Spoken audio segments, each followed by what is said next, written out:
Hello मेरे अच्छे दोस्तों, प्यारे भाई बहनों, कैसे हो आप लोग। मैं उम्मीद करती हूँ आप लोग ठीक और स्वस्थ होंगे। आज आप लोगों का अन्नपूर्णा रसोई में स्वागत है। आज आप लोगों के लिए पापड़ी बनाने की रेसिपी लेके आई हूँ।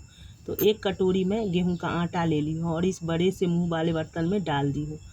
और गेहूं का आटा डालने के बाद 1 बड़ी चम्मच जीरा साबुत डाल दी हूँ, कसूरी मेथी और कड़ी पत्ता डाल दी हूँ। और कड़ी पत्ता डालने के बाद चिली फ्लेक्स डाल दी हूँ। चिली फ्लेक्स डालने के बाद हल्दी पाउडर डाल दी हूँ।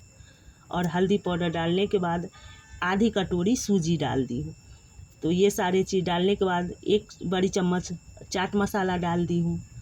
और चाट मसाला डालने के बाद काश्मीरी लाल मिर्च डाल दी हूँ। और काश्मीरी लाल मिर्च डालने के बाद क्रश करके अजवाइन डाल दी हूँ। और अजवाइन डालने के बाद अब इसमें मैं स्वादानुसार नमक डाल दूँगी। और नमक डालने के बाद इसमें मैं घी डालूँगी 2 चम्मच। तो इस तरह घी डाल दी। और घी डालने के बाद अब इसे हाथों से बढ़िया से 2 से 3 मिनट के लिए मैं इसे बढ़िया से मोइन के लिए बढ़िया से हाथों से मिक्स कर लूँगी। और मिक्स तब तक करूँगी जब तक कि ये मुट्ठी ना बंधने लगे। तो ये मुट्ठी बंधने लगी है तो अब मैं इसमें थोड़ी थोड़ी पानी डाल के सख्त सा आटा लगा के तैयार करूँगी, जिससे कि ये हमारी पापड़ी कुरकुरी बने और खाने में भी बहुत टेस्टी लगे। तो इस तरह डो मैं तैयार कर लेती हूँ। फिर आगे का प्रोसेस के लिए हम फिर इसे चकला पे डाल के बेल लेंगे। तो ये देखिए इस तरह सख्त आटा मैं लगा ली हूँ। अब इस आटा को मैं 15 मिनट के लिए रेस्ट के लिए छोड़ रही हूँ। तो 15 मिनट हो गई है तो फिर मैं इस आटा को फिर 2 से 3 बार अच्छी तरह से हाथों से इसे अच्छी तरह से मिला लूँगी, और जिससे कि ये आटा हमारी हल्की सी सॉफ्ट हो जाए।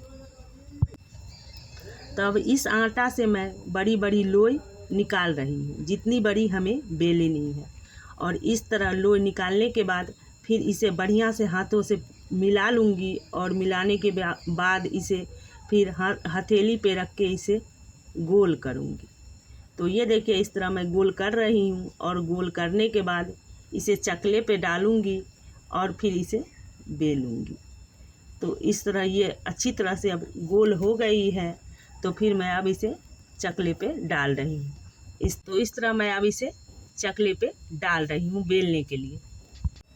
तो ये देखिए इस तरह चकले पे मैं गोल करके रख ली हूँ। अब इसे रोटी के शेप में मैं बेल के तैयार करूँगी। और इसे हमें बिल्कुल मोटी न पतली करनी है, बिल्कुल मीडियम साइज़ का हम इसे बेल के तैयार करेंगे। और ये बेलने के बाद मतलब साइड से बिल्कुल मतलब टूट रही है तो उसे हम हाथों से मिलाते हुए इसे बेल लेंगे।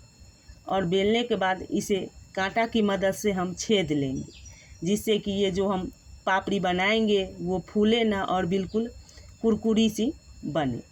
तो इस तरह मैं इसे पहले छेद लेती हूँ। फिर ये छोटी सी कटोरी या ग्लास कोई भी एक चीज़ लूँगी और उसी से इसे मतलब बीच से काट के इसे निकाल लूँगी।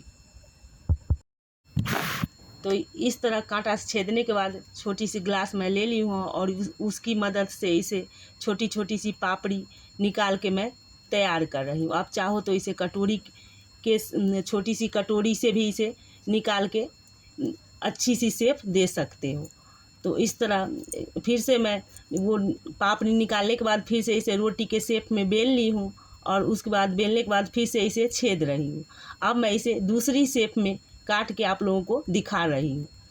तो ये देखिए दोबारा से बेल के मैं फिर से इसे छेद ली हूँ और छेदने के बाद स्क्वायर शेप में इसे काट रही हूँ।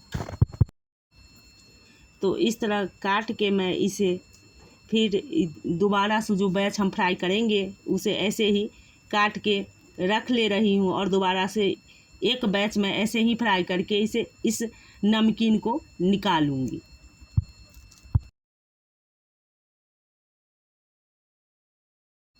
तो इस तरह ये सारा एक एक करके मैं इस प्लेट में डाल रही हूँ, जिससे कि ये एक दूसरे से चिपके ना और फ्राई करने में हमें दिक्कत ना हो। तो इस तरह तीसरी बार भी मैं इसे रोटी के शेप में बेल ली हूँ। और बेलने के बाद फिर इसे अब काजू के शेप में मैं काट के फिर इसे निकाल रही हूँ, इसलिए कि ये जो काजू वाली नमकीन होती है वो बच्चों को बहुत पसंद आती है। तो इसीलिए मैं स्पेशली ये बच्चों के लिए ही इस तरह से इसे काट के निकाल रही हूँ। तो इस तरह ये सारा काजू के शेप में मैं काट लूँगी और एक बैच में इसी तरह से फ्राई करके इसे निकालूँगी। तो इस तरह ये मैं काजू की तरह इसे काट रही हूँ। आप लोग चाहो तो आप लोग भी एक बार इस तरीके से ये नमकीन बनाओ, आप लोग को भी पसंद आएगी और जो छोटे बच्चे होंगे घर में खाने वाले उन्हें तो बहुत ही पसंद आएगी। इसलिए कि मैं भी अक्सर ये नमकीन बनाती रहती हूँ ऐसे, और हमारे बच्चों को भी बहुत ये पसंद आती है।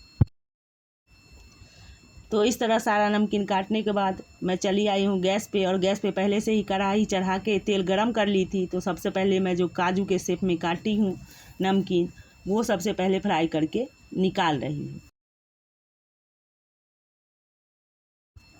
तो इस तरह काजू के शेप में जो नमकीन थी वो मैं फ्राई कर ली हूँ, और दोबारा से फिर से वो नमकीन निकालने के बाद जो मैं पापड़ी बना के रखी थी उसे फ्राई करके निकाल रही हूँ।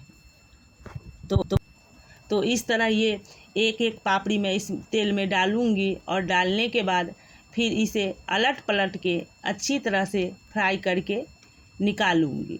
और इस पापड़ी को हमें मीडियम फ्लेम पे ही इसे फ्राई कर लेनी है, जिससे कि ये अच्छी तरह से अंदर तक सीखे और ये पापड़ी बिल्कुल कुरकुरी सी बने। तो ये देखिए इस तरह 3 से 4 मिनट हो गई है मुझे इसे मीडियम फ्लेम पे इस पापड़ी को फ्राई करते हुए, और इसकी कलर भी चेंज हो गई थी। तो मैं तेल से बाहर निकाल के, तो ये देखिए इस तरह जो नमकीन बची हुई थी उसे भी फ्राई करके मैं निकाल रही हूँ।